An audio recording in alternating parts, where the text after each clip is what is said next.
नमस्कार दोस्तों, आज हम रिव्यू करेंगे श्रीमद् रामायण की राम सेतु प्रसंग की। तो चलिए वीडियो को शुरू करते हैं। बहुत लंबा टॉपिक होने वाला है क्योंकि बहुत सारे एपिसोड को हमने रिव्यू नहीं किया है, तो जो इम्पोर्टेंट चीज़ें हैं उनको हम जरूर रिव्यू करेंगे। शुरू करते हैं हनुमान जी से। तो हनुमान लंका से वापस आ चुके हैं और राम जी को सीता की इन्फॉर्मेशन देते हैं, साथ में चूड़ामणि भी देते हैं, जिसको राम देख के काफ़ी इमोशनल हो जाते हैं और सुझे हुए इमोशनल सीन को काफ़ी बढ़िया तरीके से करते हैं। उसके बाद राम डिसाइड करते हैं कि अब वो लंका के ऊपर अटैक करेंगे, तो वो वानर सेना को एक स्पीच भी देते हैं और वो स्पीच सुनने में अच्छा था, बढ़िया था और परफेक्ट लगा मुझे। फिर नील को वानर सेना के कमांडर बनाया गया और नील को राम बोलते हैं कि रास्ता हमें ऐसे दिखाना कि जहाँ पे फल और मधु ज़्यादा मिले, यानी कि फ्रूट और हनी ज़्यादा मिले, क्योंकि वानरों को फ्रूट और हनी बहुत अच्छा लगता है। इसीलिए राम नील को ये आदेश देते हैं और नील वानर सेना को लीड करता है और फिर सारे वानर सेना इकट्ठा होके, करोड़ों की वानर सेना इकट्ठा होके समंदर के पास पहुंचते हैं। समंदर के पास पहुंचने के बाद उनके सामने ये बड़ी प्रॉब्लम है कि अब समंदर को पार कैसे किया जाए। तो जब तक कोई सोल्यूशन ना मिले तब तक वानर सेना समंदर के पास डेरा जमा के रहेंगे। फिर सीन जाता है विभीषण के ऊपर। विभीषण को अब रावण धक्का मार के लंका से निकाल दिया है। हालांकि विभीषण पहले से ही रावण को परित्याग कर चुके थे, इसका हम बार बार डिस्कस कर चुके हैं, लेकिन खैर उस चीज़ को अब भूल जाते हैं। क्या करें, अब विभीषण तो पहले से त्याग कर चुके थे, फिर लंका में चले आए, फिर रावण विभीषण को निकाल दिया। तो बहुत सारा ड्रामा हो चुका है, बहुत सारा गोलमाल हो चुका है। तो पहले जो हुआ, विभीषण जो रावण को त्याग करके चले गए थे, तो वो चीज़ को अब हम भूल जाते हैं। अब क्या करें, उस चीज़ को याद करके कुछ अब फायदा नहीं है। ऐसे हम समझ लेते हैं कि विभीषण लंका में ही थे, अब रावण विभीषण को धक्का मार के निकाल दिया है। और विभीषण की सीन जो लंका की सभा में दिखाया गया वो थोड़ा ज़्यादा ड्रामा लगा मुझे, वहाँ पे थोड़ा ज़्यादा ड्रामा हो गया। वैसे भी विभीषण की जब भी सीन आता है थोड़ा सा ड्रामा हमेशा ऊपर ही रहता है। तो खैर विभीषण अब राम के पास पहुंच चुके हैं और राम विभीषण को अपना भी लेते हैं। विभीषण आने से पहले एक बढ़िया से सीन हमको दिखाया गया कि वानर सेना मीठा जल की खोज में थे। वो लोग कुआं खोद रहे थे कि कहीं पर तो मीठा जल मिले। और जब ये सीन दिखाया जा रहा था मुझे तो स्टार्टिंग में लगा कि शायद सल्टी वाटर निकल रहा है, शायद फ्रेश वाटर नहीं निकल रहा है, इसीलिए वानर सेना को दिक्कत हो रहा है। फिर पता चला कि नहीं, कुआं से पानी नहीं आ रहा है। फिर राम जब वानर सेना को पूछते हैं कि क्या प्रॉब्लम है, तो हनुमान जी बोलते हैं कि हमने बहुत सारा कुआं खोदा लेकिन कहीं से भी पानी नहीं निकल रहा है। फिर राम देखते हैं कि ये तो कुआं नहीं गड्ढा है, क्योंकि इसको गभीर नहीं खोदा गया है। फिर राम बोलते हैं कि तुम जो इतने सारे कुएं खोद दिए हो, इसके बदले एक कुआं खोदते और गभीर खोदते तो मीठा जल जरूर निकल आता, लेकिन तुम सब ने ऐसा नहीं किया, इसीलिए अब तक मीठा जल नहीं मिला। तो ये कहानी से दोस्तों हमको क्या सीखने को मिलता है? ये कहानी से हमको ये सीखने को मिलता है कि एक टाइम में अगर एक काम को अच्छे से किया गया तो उस काम में ज़रूर सक्सेस मिलेगा, लेकिन अगर एक टाइम में अलग अलग काम किया गया तो सक्सेस मिलने की चांसेस कम हो जाता है। लेकिन सीरियल में इस चीज़ को ढंग से प्रेजेंट नहीं कर पाए डायरेक्टर। मैं बताता हूँ कैसे। राम ने सीख तो दे दिया कि अगर एक कुआं को गभीर खोदते तो मीठा जल जरूर मिल जाता, तो वानर सेना को टेक्निकली क्या करना चाहिए था, एक कुआं खोदते, मिलकर सब खोदते, गभीर खोदते और मीठा जल वहाँ से निकल आता, तो ये जो सीख था सक्सेसफुली वहाँ पे इम्प्लीमेंट हो जाता। लेकिन राम क्या करते हैं, राम बोलते हैं कि तुम सब रहने दो, मैं एक तीर ही मार देता हूँ और वहाँ से मीठा जल निकल आएगा। राम सीख एक देते हैं लेकिन वानर सेना को शॉर्टकट भी बता देते हैं। मतलब शिक्षा ये है कि मेहनत करो, एक गड्ढा खोदो, वहाँ से पानी निकलेगा। लेकिन राम फिर एक शॉर्टकट भी बता देते हैं कि एक तीर मार देता हूँ, वहाँ से पानी निकल आएगा और सारे वानर सेना को पानी मिल जाएगा। तो थोड़ा सा इस कहानी को इम्प्लीमेंट करने में गड़बड़ हुआ जरूर है, लेकिन ये सीख बहुत इंपॉर्टेंट है जो कि हम सबको सीखना चाहिए और इसको याद रखना चाहिए। आगे हम कहानी को बढ़ाते हैं। आगे राम के लिए ये बड़ी प्रॉब्लम है कि समंदर को पार कैसे किया जाए।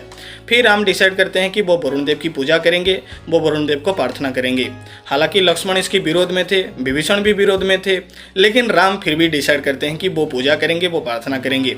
और शिव जी इसका एक्सप्लेनेशन भी देते हैं कि किसी घर में यानी कि किसी के एरिया में घुसने से पहले उसकी अनुमति लेना जरूरी है, और राम से ये हमको सीखने को मिलता है। फिर राम 3 दिन 3 रात तक पूजा करते हैं, लेकिन समुद्रदेव यानी कि वरुण देव से कोई भी रेस्पॉन्स नहीं आता है। फिर राम को गुस्सा आता है और वो ब्रह्मास्त्र चलाने की धमकी देते हैं। जब राम धनुष के ऊपर ब्रह्मास्त्र को चढ़ाते हैं तो समुद्रदेव डर जाते हैं और वहाँ पे प्रकट होते हैं और वो राम से क्षमा मांगते हैं और वो सॉल्यूशन देते हैं कि नल नील ये दोनों को विश्वकर्मा की आशीर्वाद है, जो भी पत्थर ये लोग छुएंगे वो पानी में तैरेगा और उसकी मदद से आप एक सेतु बना सकते हो और सेतु की मदद से आप लोग समंदर के ऊपर आराम से जा सकते हो और लंका में पहुंच सकते हो। तो ये सॉल्यूशन समुद्रदेव राम को देके फिर राम को उनका धनुष सारंग देके वहाँ से चले जाते हैं। तो ये जो ब्रह्मास्त्र वाला थ्योरी है इसका मैं ऑलरेडी एक पोस्ट कर चुका हूँ कम्युनिटी टैब में, जहाँ पे मैं लिखा था कि ये ब्रह्मास्त्र नहीं था, ये एक्चुअली में अग्निबाण था। वाल्मीकि रामायण में और रामचरितमानस में ये लिखा गया है कि राम समुद्र के ऊपर तीर चलाते हैं, यानी कि तीर समुद्र के ऊपर लगा है, लगने के बाद समुद्र थरथर कांपता है। उसके बाद समुद्रदेव यानी कि वरुण देव डर के राम के सामने प्रकट होते हैं। तो अगर समुद्र के ऊपर तीर चलाया गया है तो ऑब्वियस सी बात है ये ब्रह्मास्त्र नहीं होगा, ये अग्निबाण होगा। प्लस रामचरितमानस में ये अग्निबाण है, ये लिखा भी गया है। वाल्मीकि रामायण में ये क्या अस्त्र था इसका कुछ मेंशन नहीं है, लेकिन हाँ तीर चला गया है ये मेंशन है। अगर तीर चला गया है ऑब्वियस सी बात है ब्रह्मास्त्र नहीं होगा, अगर ब्रह्मास्त्र होता तो समुद्र सूख जाता। लेकिन जो भी अस्त्र हो, हमें इससे ये सीख मिलता है कि अगर आप किसी से रिक्वेस्ट कर रहे हो, प्रार्थना कर रहे हो, जितने भी वे है सब कोशिश करने के बाद अगर फिर भी वो व्यक्ति नहीं मान रहा है तो फिर उससे डांट लगा कर ही काम कराया जा सकता है। क्योंकि वरुण देव वहाँ पे आरोगेंस दिखा रहे थे, इसलिए राम को डांटना पड़ा, उनके ऊपर तीर चलाना पड़ा। फिर समुद्रदेव डर के राम के सामने प्रकट होते हैं और सोल्यूशन देते हैं। तो ये चीज़ इस प्रसंग से सीखने को मिलता है। और नल नील की जो थ्योरी है उसके रिलेटेड एक क्विज में कम्युनिटी टैब में ऑलरेडी पोस्ट कर चुका था, जिसका जवाब बहुत लोगों ने सही दिया है कि राम सेतु की मेन आर्किटेक्ट नल थे, नील नहीं। नील वानर सेना की कमांडर थे, नल जो थे वो विश्वकर्मा की पुत्र थे और विश्वकर्मा नल की माता को आशीर्वाद दिए थे, या फिर हम बोल सकते हैं वरदान दिए थे कि जो पुत्र उनसे जन्म लेगा उसकी कैपेबिलिटीज विश्वकर्मा जैसे होगा। तो नल की जो कैपेबिलिटीज है वो विश्वकर्मा जैसे हैं, यानी कि वो इम्पॉसिबल टास्क को पॉसिबल कर सकते हैं। तो नल अपनी कैपेबिलिटीज को यूज करके राम सेतु बनाए थे। नील जरूर राम सेतु बनाने में मदद किए थे, लेकिन जो मेन आर्किटेक्ट थे वो नल थे। और ये जो नल नील जो भी पत्थर छुएंगे वो तैरने लगेगा, इसका कुछ भी मेंशन वाल्मीकि रामायण में नहीं है, इसका मेंशन रामचरितमानस में है।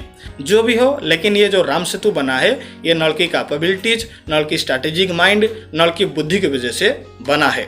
तो नल को क्रेडिट देना जरूरी है। और अब रावण एक गुप्तचर भेजा था जिसका नाम था सुक, उसको हनुमान जी पकड़ लेते हैं और फिर सुक बोल देता है कि मैं गुप्तचर हूँ। फिर राम उसको छोड़ देते हैं और अपनी सेना की सारे पोटेंशियल, सारी दुर्बलता सब कुछ बता देते हैं, जो वो जाकर रावण को सब कुछ बता देता है। और हाँ, निकेतन धीर अब ज़बरदस्त एक्टिंग कर रहे हैं। अब जाके देख के उनको लग रहा है कि हाँ मैं रावण को देख रहा हूँ, नहीं तो रावण सिर्फ चोटी बांध के इधर इधर घूम रहा था, उतना मज़ा नहीं आ रहा था। लेकिन अब रावण सिंहासन में बैठा है और स्ट्रैटेजिक सा कुछ प्लान कर रहा है, जिसके पास बुद्धि भी है और बल भी है। तो निकेतन धीर की परफॉर्मेंस को भी अप्रिशिएट करना जरूरी है। तो इस तरीके से दोस्तों राम सेतु प्रसंग चल रहा है। आगे राम सेतु बन के कंप्लीट हो जाएगा और राम फिर लंका में पहुंच जाएंगे, उसके बाद युद्ध शुरू हो जाएगा। तो आगे देखने में और इंटरेस्टिंग रहेगा। श्रीमद् रामायण को देखते हैं क्या होता है आगे। तो इसी के साथ दोस्तों ये वीडियो का हम अंत कर देते हैं। आशा करता हूँ वीडियो आपको पसंद आया होगा। अगर पसंद आया है तो वीडियो को लाइक, चैनल को सब्सक्राइब जरूर कीजिए, अपने दोस्तों के साथ ये वीडियो शेयर जरूर कीजिए। और अभी के लिए दोस्तों इतना ही, धन्यवाद।